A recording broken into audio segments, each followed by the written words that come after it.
श्याम और गौर शरीर वाले दोनों सुंदर जोड़ियों की शोभा देखकर माताएं तृण तोड़ती थीं, जिसमें ठीठ न लग जाए। यूं तो चारों पुत्र ही शील रूप और गुण के धाम है, तो भी सुख के समुद्र श्री रामचंद्र जी सबसे अधिक हैं। उनके हृदय में कृपा रूपी चंद्रमा प्रकाशित है। उनके मन को हरने वाली हंसी उससे कृपा रूपी चंद्रमा की किरणों की सूचित करती है। कभी गोद में लेकर, कभी उत्तम पालने में लिटाकर माता प्यारे ललना कहकर दुलार करती हैं। सर्वव्यापक निरंजन माया रहित निर्गुण विनोद रहित तो अजन्मा ब्रह्म है, वही प्रेम और भक्ति के वश में कौशल्या जी की गोद में खेल रहे हैं।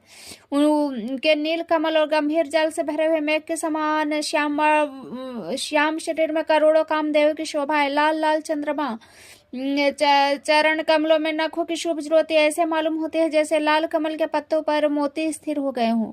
चरण तलों में वज्र ध्वजा अंकुश के चिन्ह शोभित है। ऊपर पैजने की ध्वनि सुनकर मुनियों का भी मन मोहित हो जाता है। कमर में करधानी, पेट पर 3 रेखाएं त्रिवाली है। नाभि की गंभीरता को तो वही जानते हैं जिन्होंने उन्हें देखा है। बहुत से आभूषणों से सुशोभित विशाल भुजाएं, हृदय पर बाघ के नख की बहुत ही निराली छटा है। छाते पर रत्नों से युक्त मणियों के हार की शोभा ब्राह्मण भृगु के चरण चिन्ह को देखते ही मन लुभा जाता है। कंठ शंख के समान उतराव चढ़ाव वाले 3 रेखाओं से शोभित है। ढोड़े बहुत ही सुंदर है। मुख पर असंख्य कामदेव की छटा छा रही है। 2 सुंदर दतुलियां हैं। लाल लाल होठ है। नासिका और तिलक के सौंदर्य का तो वर्णन ही कौन कर सकता है। सुंदर कान और बहुत ही सुंदर गाल है। मधुर तोतले शब्द बहुत ही प्यारे लगते हैं। जन्म के समय से रखे हुए चिकने और घुंघराले बाल हैं, जिनको माता ने बहुत प्रकार से बनाकर संवार दिया है। शरीर पर पीली झुंगली पहनाई हुई उनका घुटनों और हाथों के बल चलना मुझे बहुत ही प्यारा लगता है। उनके रूप का वर्णन वेद और शेष जी भी नहीं कर सकते। उसे वही जानता है जिसने कभी स्वप्न में भी देखा हो। जो सुख के पुंज मोह से परे तथा ज्ञान वाणी और इंद्रियों से अतीत है, भगवान दशरथ कौशल्या के अत्यंत प्रेम के वश होकर पवित्र बाल लीला करते हैं। इस प्रकार संपूर्ण जगत के माता पिता श्री राम जी अवधपुर के निवासियों को सुख देते हैं। जिन्होंने श्री रामचंद्र जी के चरणों में प्रीति जोड़ी है भवानी, उनकी यह प्रत्यक्ष गति है कि भगवान उनके प्रेम वश बाल लीला करके उन्हें आनंद दे रहे हैं। श्री रघुनाथ जी से विमुख रहकर मनुष्य चाहे करोड़ों उपाय करे, परंतु उसका संसार बंधन कौन छोड़ा सकता है। जिसने सब चराचर जीवों को अपने वश में कर रखा है, वह माया ही प्रभु उसे भय खाती है।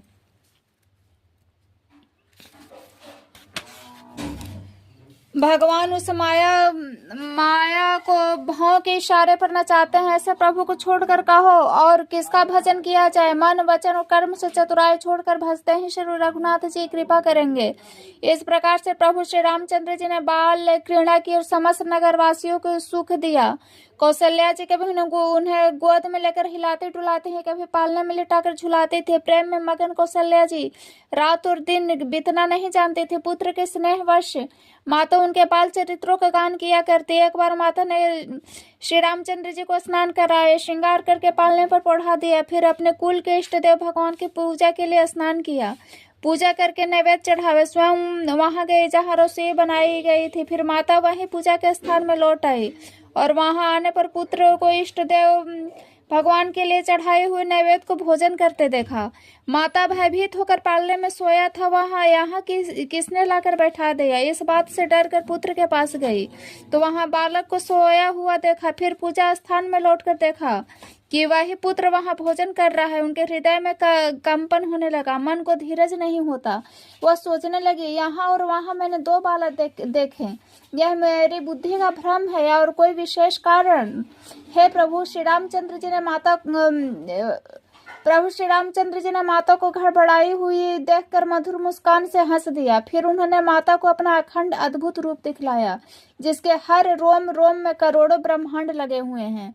अगणित सूर्य, चंद्रमा, शिव, ब्रह्मा, बहुत से पर्वत, नदियां, समुद्र, पृथ्वी, वन, काल, कर्म, गुण, ज्ञान और स्वभाव देखे। वे पदार्थ भी देखे जो कभी सुने भी न थे।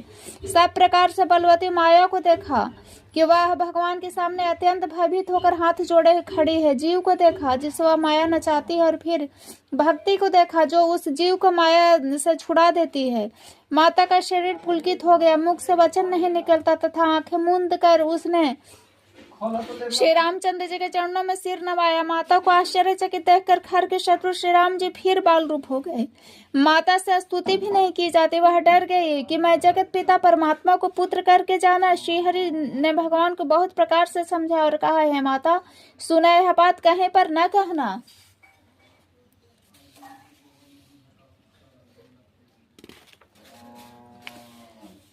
कौशल्या जी बार बार हाथ जोड़ के विनय करती हैं, प्रभु मुझे आपकी माया अब कभी न व्यापे। भगवान ने बहुत प्रकार से बाल लीलाएं की और अपने सेवकों को अत्यंत आनंद दिया। कुछ समय बीतने पर चारों भाई बड़े होकर कुटुंबियों को सुख देने वाले हुए। तब गुरुजी ने जाकर चूड़ा कर्म संस्कार किया। ब्राह्मणों ने बहुत ही दक्षिणा पाई। चारों सुंदर राजकुमार बड़े ही मनोहर और अपार चरित्र करते फिरते हैं। जो मन वचन कर्म से अगोचर है वह प्रभु दशरथ जी के आंगन में विचर रहे हैं। भोजन करने के समय जब राजा बुलाते तब वे अपने बाल सखाओं के समाज को छोड़कर नहीं आते। कौशल्या जी जब बुलाने जाती तब प्रभु ठुमक ठुमक कर भाग चलते। जिनका वेद नेति इतना ही नहीं कहकर निरूपण करते हैं। और शिव जी जिनका अंत नहीं पाया, माता उन्हें हठ पूर्वक पकड़ने के लिए दौड़ती हैं। वे शरीर में धूल लपेटे हुए और राजा ने हंसकर उन्हें गोद में बैठा लिया। भोजन करते समय वह पर चित चंचल है, अवसर पाकर मुंह में दही भात लपटाए किलकारी मारते हुए इधर उधर भाग चले। श्री रामचंद्र जी बहुत ही सरल, भोली और सूरत मन भावली बाल लीलाओं का सरस्वती शेष जी और शिव जी वेदों ने गान किया है। जिनका मन इन लीलाओं में अनुरक्त नहीं हुआ, विधाता ने उन मनुष्यों को वंचित कर दिया, नितांत भाग्यहीन बनाया है। ज्यों ही सब भाई कुमार अवस्था के हुए त्यों ही गुरु पिता और माता ने उन्हें यज्ञोपवीत संस्कार कर दिया। श्री रघुनाथ जी भाइयों सहित गुरु के घर में विद्या पढ़ने गए और थोड़े ही समय में उनको सब विद्याएं आ गई। चारों वेद जिनके स्वाभाविक श्वास है वे भगवान पढ़े, यह बड़ा कौतुक है, अचरज है। चारों भाई विद्या विनय गुण और शील में बड़े निपुण हैं। सब राजाओं की लीलाओं के ही खेल खेलते हैं। हाथों में बाण और धनुष बड़े बहुत ही शोभा देते हैं। रूप देखते हैं चराचर जड़ चेतन मोहित हो जाते हैं। ये सब भाई जिन जिन गलियों में खेलते हुए निकलते हैं उन गलियों के सभी स्त्री पुरुष उनको देखकर स्नेह से शिथिल हो जाते हैं अथवा ठिठक कर रह जाते हैं। कौशलपुर के रहने वाले स्त्री पुरुष बूढ़े बालक सब मुकुल कृपालु श्री रामचंद्र जी प्राणों से भी अधिक बढ़कर प्रिय लगते हैं। श्री रामचंद्र जी भाई और इष्ट मित्रों को बुलाकर साथ लेते हैं और नित्य वन में जाकर शिकार खेलते हैं। मन में पवित्र समझकर मृगों को मारते हैं। प्रतिदिन लाकर राजा दशरथ जी को दिखलाते हैं। जो मृग श्री रामचंद्र जी के बाण से मारे जाते थे वे शरीर छोड़कर देवलोक को चले जाते थे। श्री रामचंद्र जी अपने छोटे भाई और सखाओं के साथ भोजन करते और माता पिता की आज्ञा का पालन करते हैं।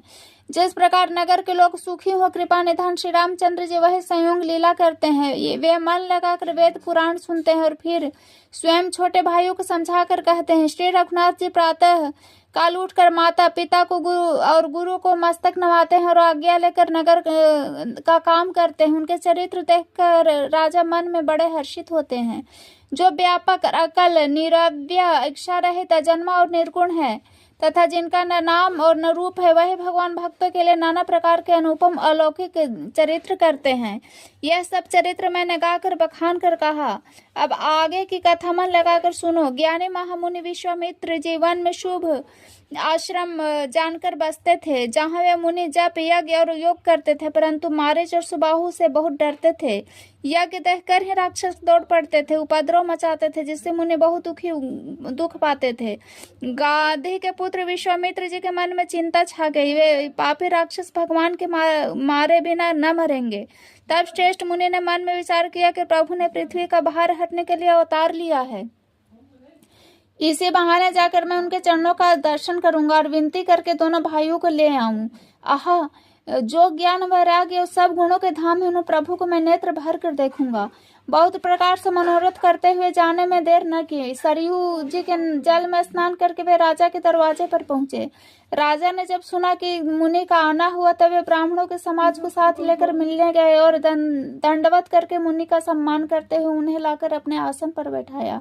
चरणों को धोकर बहुत प्रकार से पूजा की और कहा, मेरे समान धन्य आज दूसरा कोई नहीं। फिर अनेक प्रकार से भोजन करवाए, जिससे श्रेष्ठ मुनि अपने हृदय में बहुत ही हर्ष प्राप्त किया। फिर राजा ने चारों पुत्रों को मुनि के चरणों में डाल दिया। श्री रामचंद्र जी को देखकर मुनि अपने देह की सुध भूल गए। श्री रामचंद्र जी के मुख की शोभा देखते ही ऐसे मग्न हो गए मानो चकोर पूर्ण चंद्रमा को देखकर लुभा गया हो।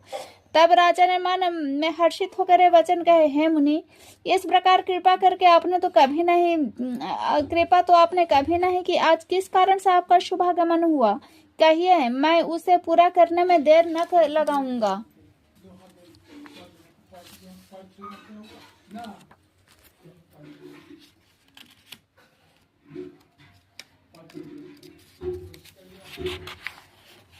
मुनि ने कहा, हे राजन, राक्षसों के समूह मुझे बहुत सताते हैं, इसलिए मैं तुमसे कुछ मांगने आया हूँ। छोटे भाई सहित श्री रघुनाथ जी को मुझे दे दो। राक्षसों के मारे जाने पर मैं सनाथ हो जाऊंगा। हे राजन, प्रसन्न मन से इनको दो और मोह अज्ञान छोड़ दो। हे स्वामी, इससे तुमको धर्म और सुयश की प्राप्ति होगी और इनका परम कल्याण होगा। इस अत्यंत अप्रिय वाणी को सुनकर राजा के हृदय कांप उठा। उनके मुख की कांति फीकी पड़ गई। उन्होंने कहा, हे ब्राह्मण, मैंने चौथे पर में चार पुत्र पाए हैं, आपने विचार कर बात नहीं की। हे मुनि, आप पृथ्वी, गौ, धन और खजाना मांग लीजिए, मैं आज बड़े हर्ष के साथ आपको सर्वस्व दे दूंगा। देह और प्राण से अधिक प्यारा कुछ भी न होता, मैं उससे भी एक पल में दे दूंगा। सभी पुत्र मुझे प्राणों के समान प्यारे हैं। उनमें भी है प्रभु, राम तो किसी भी प्रकार देते न बनता है। कहा अत्यंत डरावने क्रूर राक्षस और कहा परम किशोर अवस्था के बिल्कुल सुकुमार मेरे सुंदर पुत्र। प्रेम में के रस में सने हुई राजा की वाणी सुनकर ज्ञानी मुनि विश्वामित्र जी हृदय में बड़ा हर्ष माना तथा वशिष्ठ जी ने राजा को बहुत प्रकार से समझाया, जिससे राजा का संदेह का नाश हुआ। राजा ने बड़े आदर से दोनों पुत्रों को बुलाया और हृदय से लगाकर बहुत प्रकार से उनकी शिक्षा दी। फिर कहा, हे नाथ, ये दोनों पुत्र मेरे प्राण हैं। हे मुनि, आप ही इसके पिता हैं और दूसरा कोई नहीं। राजा ने बहुत प्रकार से आशीर्वाद देकर पुत्रों को ऋषि के हवाले कर दिया। फिर प्रभु माता के महल में गए, उनके चरणों में सिर नमाकर चले। पुरुषों में सिंह रूप दोनों भाई राम लक्ष्मण मुनि का भय हटने के लिए प्रसन्न होकर चले। वे कृपा के समुद्र, धीर बुद्धि, संपूर्ण विश्व के भी कारण हैं। भगवान के लाल नेत्र और चौड़ी छाती है, विशाल भुजाएं हैं, नील कमल और तमाल के वृक्ष की तरह श्याम शरीर है। कमर में पीतांबर पहने, सुंदर तरकस कसे हुए, दोनों हाथों में क्रमशः सुंदर धनुष और बाण हैं। श्याम और गौर वर्ण के दोनों भाई परम सुंदर ही। विश्वामित्र जी को महान निधि प्राप्त हो गई। ये सोचने लगे, मैं जान गया कि प्रभु ब्रह्मांड देव ब्राह्मणों के भक्त हैं, मेरे लिए भगवान ने अपने पिता को भी छोड़ दिया।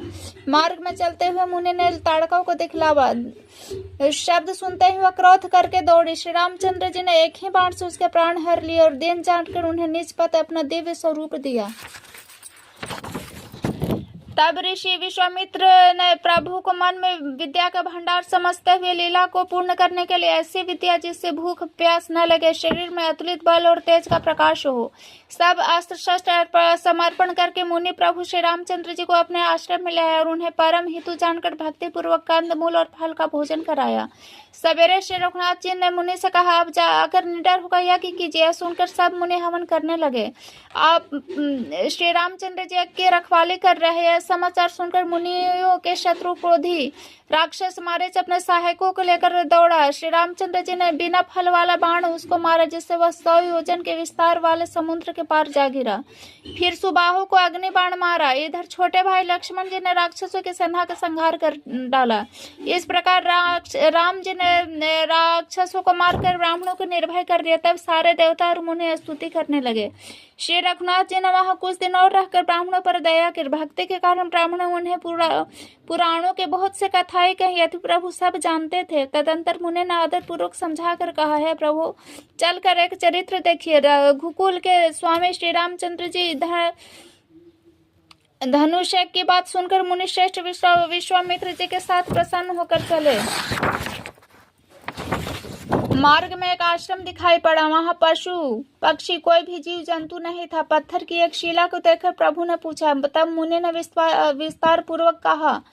गौतम मुनि की स्त्री अहिल्या शापवश पत्थर की देह धारण किए बड़े धीरज से आपके चरण कमलों की धूली चाहती है। रघुवीर, इस पर कृपा कीजिए। श्री रामचंद्र जी के पवित्र और शोक को नाश करने वाले चरणों का स्पर्श पाते ही सचमुच वह तपोमूर्ति अहिल्या पर प्रकट हो गई। भक्तों को सुख देने वाले श्री रघुनाथ जी को देखकर और हाथ जोड़कर सामने खड़े रह गए। अत्यंत प्रेम के कारण वह अधीर हो गई। उनका शरीर पुलकित हो गया। मुख से